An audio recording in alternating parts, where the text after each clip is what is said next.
We all want what's best for the next generation. We want our kids to be happier, healthier, live more fulfilling lives than we did in this generation. And we've been very blessed with this generation, but we still want what's better for that next generation, these kids and teens growing up. We want them to live a life worth living and have no regrets and just be safe and secure and live a fulfilling life. And recently I came across a report card from 2023 that left me shocked, disappointed, scared, and worried for this next generation. Not because the student did bad. In fact, the student did great. They were at the top of their class, but because the subjects they took mirrored mine exactly. I compared my report card with his report card in 2023, and he took the exact same classes. There were some nuances, but overall, line by line, the exact same coursework. And this is 32 years later. I graduated in 1991. And just for you that might be up at my age, we'll take a trip down memory lane. For those younger people, you might get a kick out of what was going on in 1991. 2 months after I graduated in August of 1991, the first website came online. In 1991, to be able to have the computing power of this phone would have taken a room full of a computer, right? That's the size of it. You couldn't carry it around. In 1991, we had to use maps as opposed to navigation. We didn't have these things that would deliver services to you. It was a completely different world in 1991. The internet was just coming out. Computers were just coming out. No cell phones. In fact, to communicate with any of your friends in high school, they would have to get on their phone at home, dial a number, then enter their number, and it would beep you. You had these little pagers that would beep you. You'd see their phone number. You'd have to go to a payphone, put in a quarter, dial to contact your friend back. So times have changed quite a bit. No social media, none of that. Now, in 2023, I don't need to go too deep in here, but you see what we have. Self-driving cars, checkerless stores. We have AI at the fingertips of everybody. Times have changed rapidly. It's a completely different world than it was in 1991. Yet one thing has remained the same: the subjects we teach in school, and that's scary. I'm a big advocate for subject reform, and the goal is I want to get more useful topics into schools like financial literacy, entrepreneurship, and career planning. And when I compared our report cards, again, I was shocked by seeing that he took the same exact classes that really offer, for those that aren't STEM focused, which is less than 7% of people out there in the workforce. If you're not STEM focused, current schoolwork offers very little to prepare you for the realities of life. Let me dive in and show you these report cards so you can see for yourself.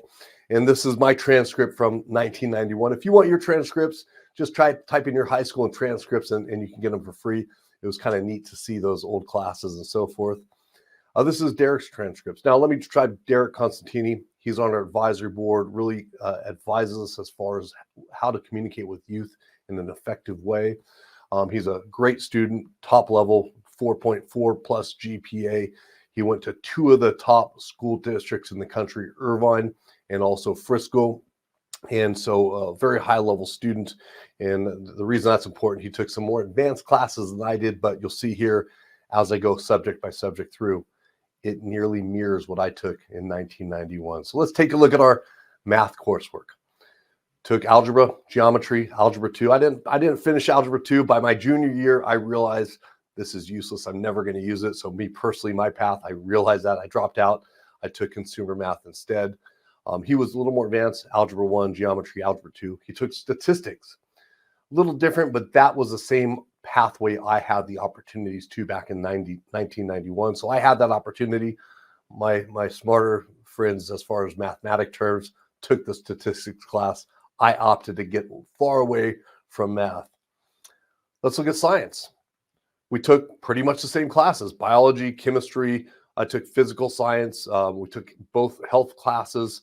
He took a physics class, which is a little more advanced. The only real class that's different is the Earth and Space Science. So he has a new class, Earth and Space Science, that he took.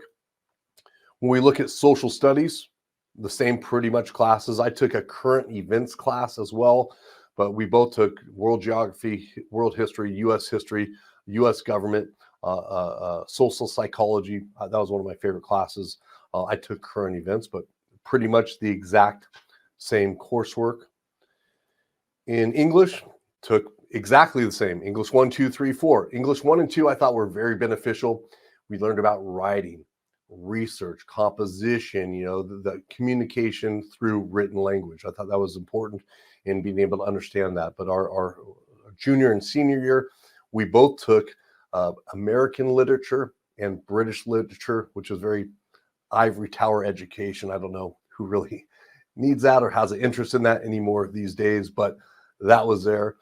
And in other videos, I'll showcase what we should eliminate to make room for financial literacy. But this video, I want to go big picture and really just cover the similarities of 32-year difference worth of report cards.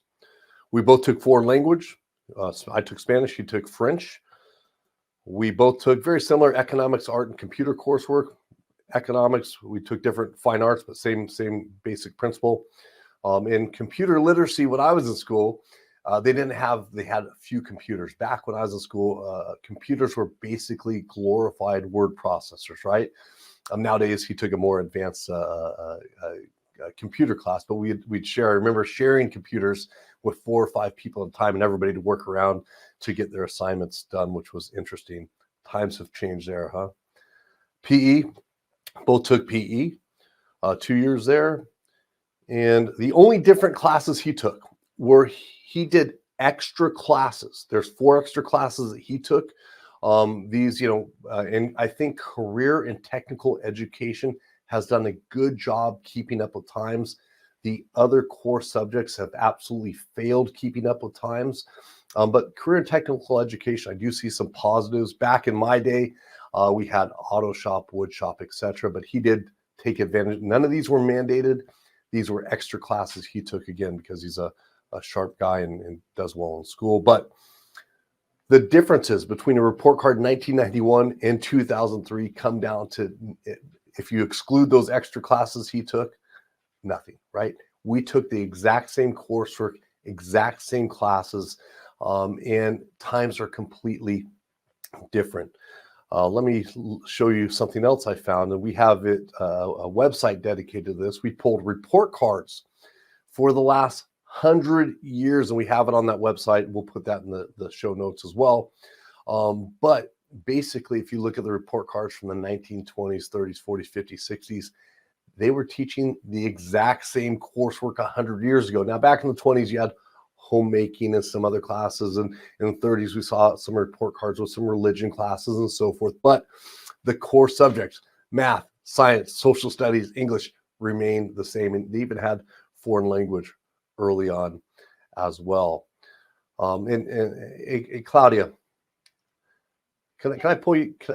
I see your face back there, and this is Claudia's. Can I pull you in here for a moment? I want to get you on camera. Of course. Okay. Claudia's been managing things behind the camera for me. I want to get you in front. And really, let me remove this. Thank you for coming here. Let me just do this. So Derek's your son, right? Correct. So smart, really intelligent Very smart. guy. You're a very smart guy. And I'm going to scoot back here so we're centered. And seeing that, I know I didn't show you that prior.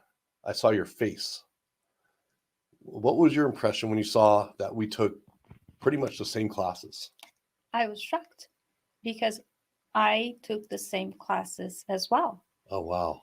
30 years ago. Wow. And that's because I'm from Brazil. Uh-huh. I study in Brazil. Wow. So it was pretty much the same, and it's still the same. So even in a foreign country, actually it's a Prussian model. The school system based off the Prussian model brought here to the U.S. So I'm guessing they may have adapted that same model out there. But so you took the sciences?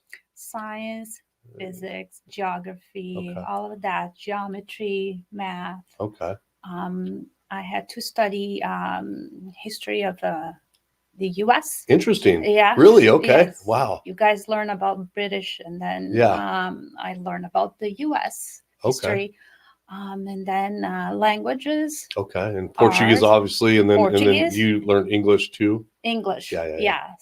So yeah, but it's still pretty much the same. So you took 30, I don't want age, 30 something years later, and a different country, and your son basically took the same classes you did as well. Exactly correct. That's crazy. Now, how I mean, I know Derek's exceptional. He figures things out, and just a little background. He went through the Certified Financial Education Instructor program on his own. He went through all of our financial education programs on his own. So he's a self-starter, self-learner. That's correct. So I'm sure you're not too worried about his future. I mean, as a parent, you probably are, but he's going to do well. Well, that's my opinion. Yes, he will. He will. But for those, maybe his friends and things that, that aren't like Derek, that aren't that, cravers of information, wanting to learn, working late to make sure he's picking up information. How do you feel about what's being taught, and how do you feel about their futures? I don't think they are learning enough or what's necessary to actually live the way that we're living life now is completely different than 30 years ago. Yeah. We have new careers, economy, everything's completely different. Yeah. And unfortunately, they're not being exposed to enough information to give them support for later in life. True. And did they ever express in school, like when they were going through the classes, did they ever say, hey, why, what is this, or how am I going to use it? Oh, Derek, a million times. Okay. Yes, Okay. I remember he was up until late at night doing his algebra assignment, and he was so frustrated, and I was frustrated too. Yeah. Because why he had to go to bed like 1 a.m., get up at 6 a.m. to go to school, and worried about his assignment. And he keep saying, why do I need to learn this if I don't want to do this later in life? I don't want to follow that path. True. And he still repeats that. Yeah, and I'm curious, when you saw were you able to do any of his algebra? No, not at all. It was like 3 pages long, and it was like, nope, math is not my forte. No. And the way that you guys do math here is different. It was funny. As part of this, I was looking at, what did we study in algebra, and I pulled up some equations. I'm like, I couldn't solve it. That was like completely. No, I could not help him at all. Yeah. I wouldn't be much help either. So, and that's because Derek was a very dedicated student. So I can only imagine other kids having to go through the same thing and turn in assignments, and it was just heartbreaking. Yeah. And if you ask me, like, is he using this algebra today? No. Yeah. And now your younger son, Ethan, also bright, has unique skill sets, different than Derek, but very bright, sharp. I think he has good street knowledge as well. Just, at that age, he's just like, a man in a boy's body. But, with what he's studying in school, does he express anything like that, concerns, or what is he saying about what he's learning? He's also frustrated. Yeah. Yeah. He was forced to learn crochet. Yeah. And sewing. I mean, it's okay. I mean, it's nice to know, but study 1 year of things like, to me, this is not really necessary. It's not preparing him for the future. Yeah. Things have evolved since we were back in school 30 years ago. And I can only imagine in another 20, 30 years what's going to look like. They're going to have is robots. He going to be sewing? No, they're going to have robots sewing on buttons. How many of us have sewed like the past year, I would say? Yeah. Have you? Never. I tried to sew on a button once. But I don't. So. I know. Yes. But what about his other subject? I mean, he's taking pretty much the same subjects, and again, he's at top school districts, learning subjects that I learned 32 years ago, that you learned years ago in a foreign country. Is he kind of expressing the same? Why am I learning this? What's this all about? Same thing. Same thing. They all say the same thing.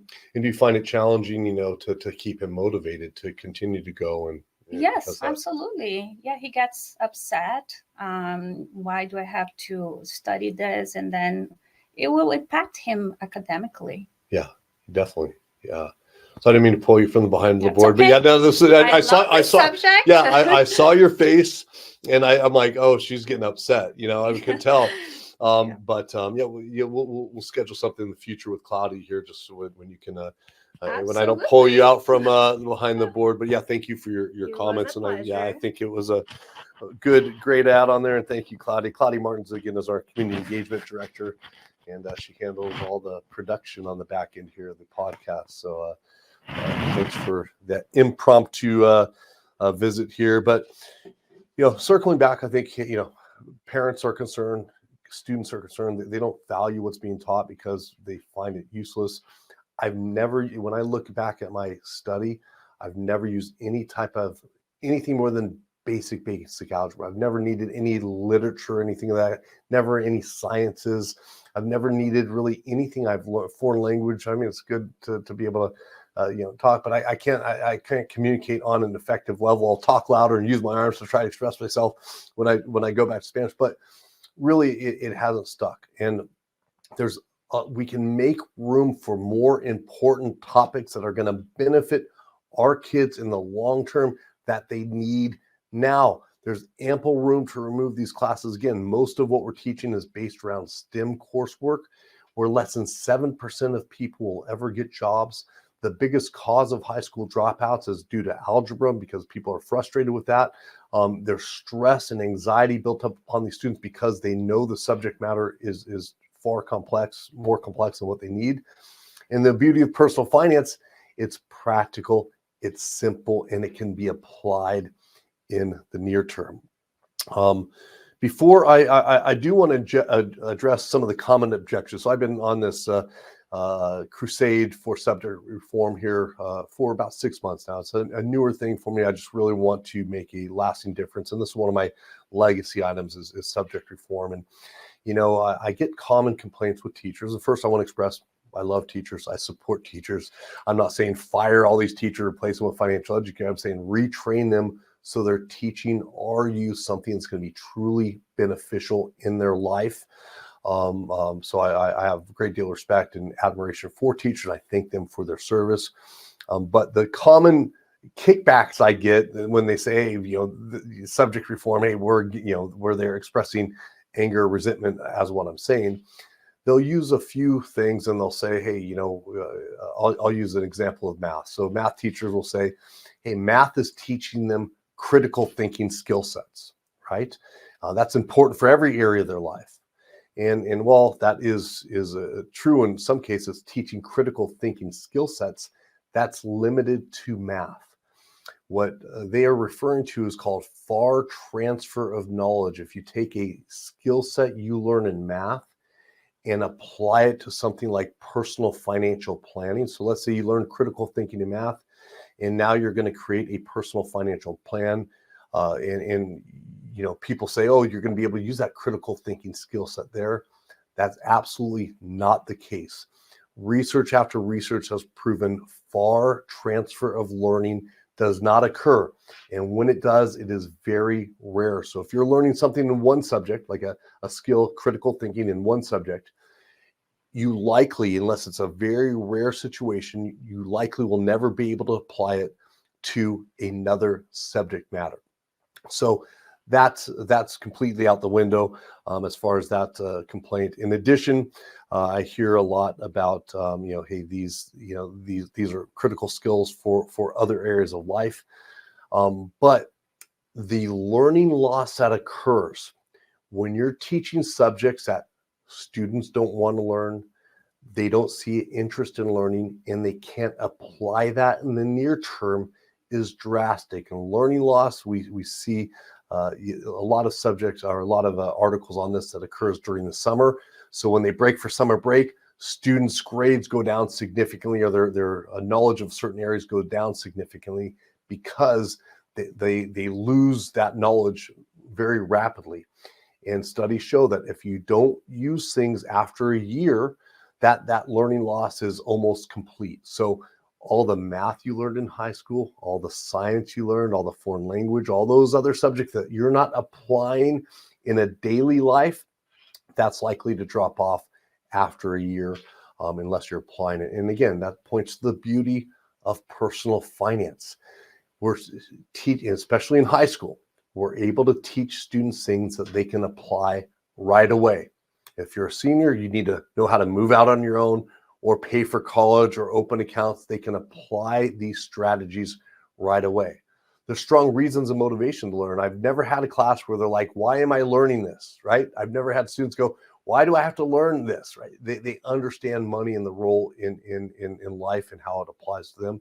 And also they see a reason to learn because that's what a lot of people are going to school for, to get the education so they can make more and then they can live a fulfilling life.